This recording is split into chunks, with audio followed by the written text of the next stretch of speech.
9 kebiasaan orang Tionghoa dalam membentuk masa depan yang lebih kuat secara finansial. Kebiasaan pertama, hidup hemat tanpa harus pamer.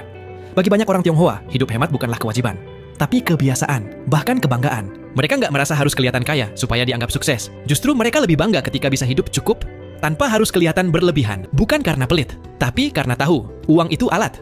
Bukan untuk dipamerkan, tapi untuk dipakai tepat. Kebiasaan kedua, menganggap uang sebagai alat, bukan sebagai tujuan. Orang Tionghoa terbiasa berpikir bahwa uang harus bergerak. Disimpan terlalu lama tanpa arah, akan habis oleh waktu. Tapi kalau diputar, meski sedikit, ia bisa tumbuh. Itulah kenapa mereka suka jualan. Mereka nggak menuhankan uang, tapi mereka menghormatinya, mengelolanya, mengarahkannya. Kebiasaan ketiga, selalu berpikir jangka panjang bahkan dalam hal kecil. Tapi orang Tionghoa, sejak kecil, dilatih untuk bertanya, kalau kamu lakukan ini sekarang, 5 tahun lagi hasilnya apa?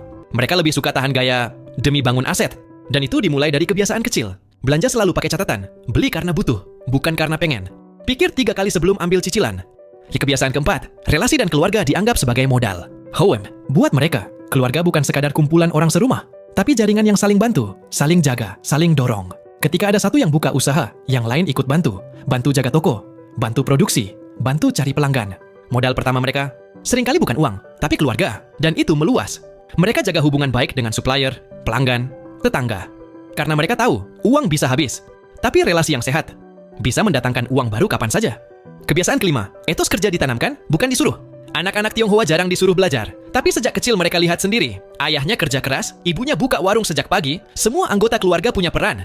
Anak-anak diajak ke toko, dilatih hitung uang, dikasih tanggung jawab kecil. Bukan supaya pintar cari uang, tapi supaya mengerti, hidup butuh usaha. Dan hasil tidak instan. Dan semua itu dilakukan tanpa banyak kata. Karena teladan lebih tajam dari perintah.